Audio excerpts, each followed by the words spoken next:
A paz do Senhor Jesus a todos. A gente vai fazer hoje o nosso ensino reflexão do dia com base no livro dos Atos dos Apóstolos, capítulo 16. Esse capítulo 16 é um capítulo que é bem legal, tem muita informação, tem muita mensagem, tem muita reflexão para fazer, né?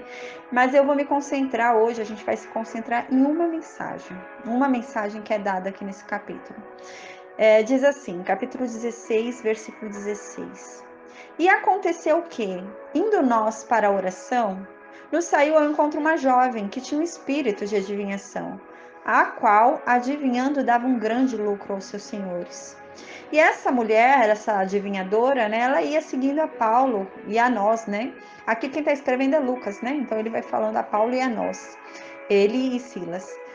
Clamava dizendo, essa mulher ficava gritando, né, atrás deles, dizendo, esses homens, né, eles anunciam o caminho da salvação, eles são servos do Deus Altíssimo, né, tá vendo esses homens aqui? Essa mulher, né, ela tinha nela um espírito maligno, havia nela ali um espírito maligno, e esse espírito maligno adivinhava, e ela era uma escrava, então os senhores dela ganhavam muito dinheiro com isso. Por quê? Porque esse espírito a gente vê que falava a verdade. Era um espírito de adivinhação, mas para eles lucrarem como eles lucravam, é porque o espírito falava a verdade. Então, ali, aquele demônio, né, que estava naquela mulher, falava a verdade, não falava mentira. Às vezes a gente acha que Satanás só fala mentira, né? Por ele ser pai da mentira, a gente acha que ele só fala mentira. Mas não, na verdade, Satanás é o pai da mentira, ele gerou a mentira, ele criou a mentira, mas ele também fala a verdade, né? Então a gente vê aqui que ele falava a verdade por meio dessa mulher, porém com um propósito ruim, né? Não era um propósito de expansão do reino de Deus. Aí no versículo 18, então, continua, né? Então essa mulher ficou seguindo eles por muitos dias e gritando isso, né? Mas chegou uma hora que Paulo se perturbou ali. Ele se perturbou, voltou para essa mulher, olhou e falou para o espírito, né, que estava nela.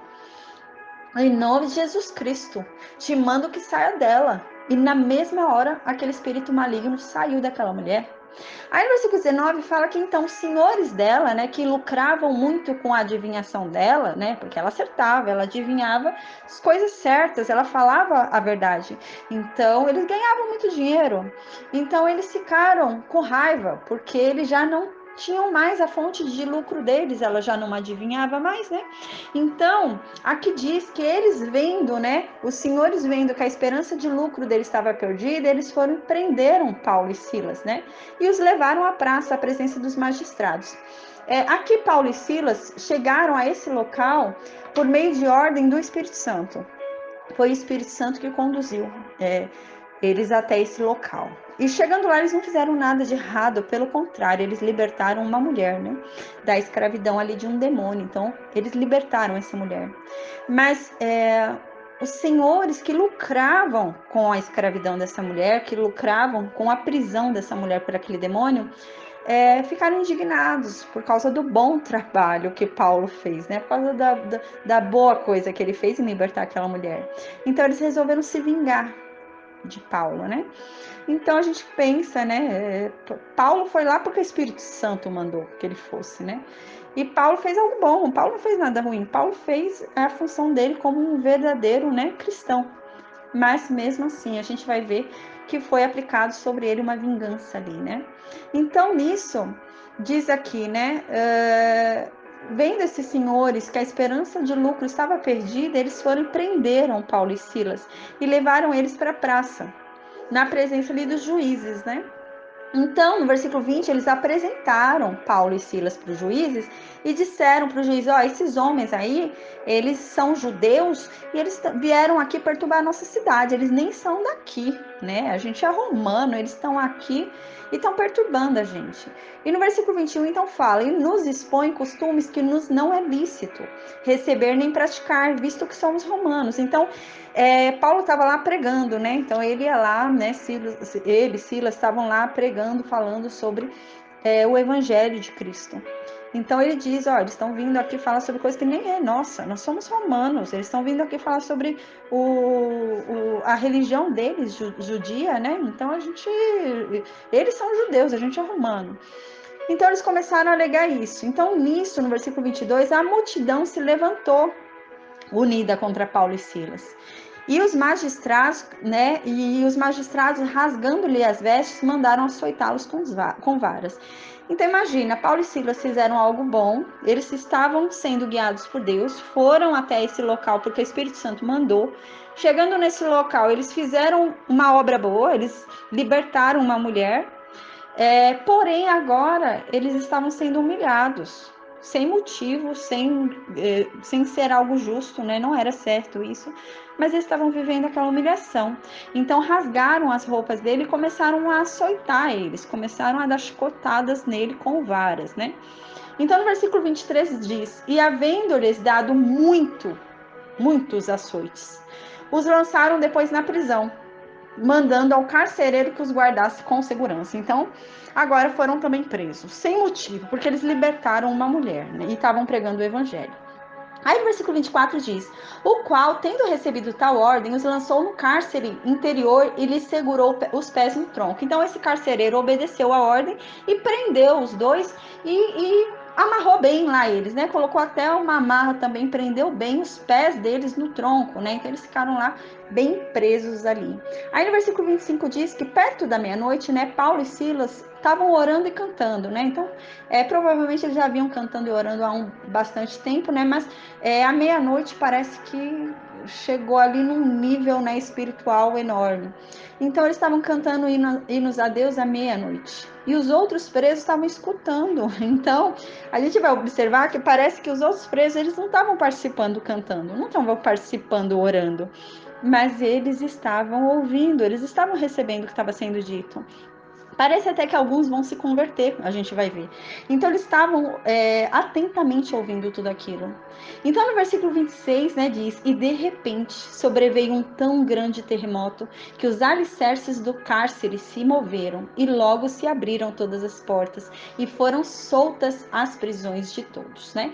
Então eles ali à meia-noite presos injustamente, né, por algo que eles fizeram, que era para ter sido feito, o Espírito Santo conduziu eles até ali, chegaram ali, fizeram a obra de Deus, libertaram uma mulher, foram açoitados, foram humilhados, estavam presos e estavam adorando, estavam orando, né?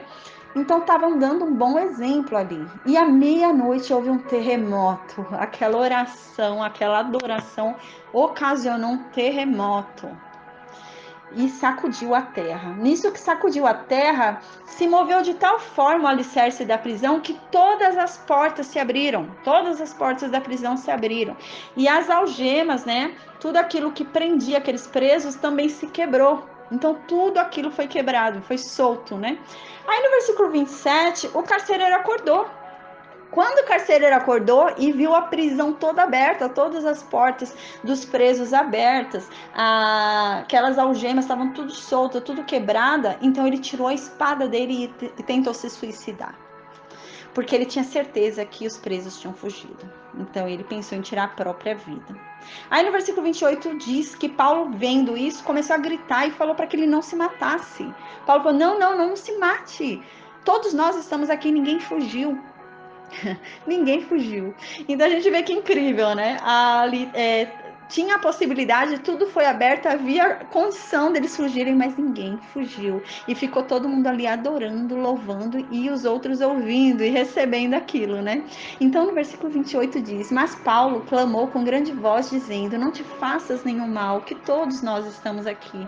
Então no versículo 29, esse guarda pediu uma luz para ver se estava todo mundo ali mesmo, né? Se não tinha ninguém fugido. Então ele foi e viu que ninguém havia fugido. Então ele entrou ali e, trêmulo, ele caiu diante de Paulo e Silas. E tirando-os para fora, né? Depois ele caiu ali na presença de Paulo e Silas. Pegou Paulo e Silas, colocou para fora os dois e falou: o que eu tenho que fazer para que eu me salve? Gente, que incrível isso! Alguém ver o teu exemplo de vida e falar: não, eu quero isso também. Como que eu faço para ter isso que você tem? Porque a minha vida não tá legal. A minha primeira opção no meu momento de dificuldade aqui foi me matar. E vocês aqui presos, açoitados, injustamente, humilhados, a primeira opção de vocês foi adorar, foi cantar, foi se alegrar. Eu quero isso também. Me ensina, me mostra o que eu tenho que fazer para viver isso. Como que eu conheço esse Deus de vocês? Gente, é incrível, é incrível. Paulo e Silas podiam estar lá dentro, gente, reclamando. Ah, é injusto, eu não devia estar aqui. Ah, que absurdo. Ah, eu só fiz o que eu tinha que fazer. Ah, eu fiz o que era minha obrigação. Ah, eu tô sendo castigada porque eu preguei o evangelho. Não, gente, eles não estavam reclamando. Eles não estavam reclamando do peso da carga que eles tinham nas costas dele. Eles não estavam reclamando do que estava acontecendo. Não estavam reclamando de nada. Eles só estavam adorando em meio à dor. E aquilo foi um exemplo extraordinário, a ponto de converter outras pessoas. Porque no momento de dificuldade, né, que a gente é analisado. É fácil a pessoa passar pela vitória, passar por um caminho bom, feliz, alegre, de pé, né? Isso não é exemplo para ninguém.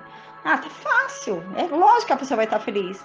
Agora, você toma como exemplo, né, aquele que em momentos de dificuldade superou a dificuldade, tá ali de pé, tá ali lutando, tá ali adorando, tá ali louvando, né?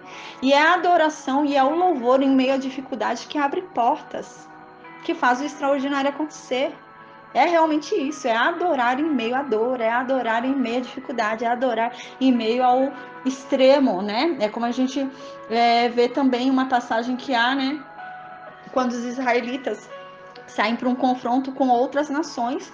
Era algo impossível os israelitas ganharem ali aquele confronto, eles iam perder. E Deus fala: comecem a adorar, adorem.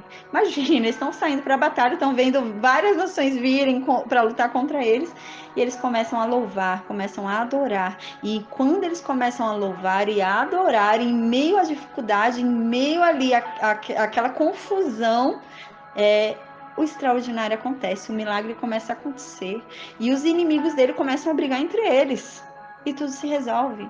E aqui, em meio à adoração de Paulo, né, em meio ao exemplo de Paulo no momento de dificuldade, ele conseguiu converter outras pessoas.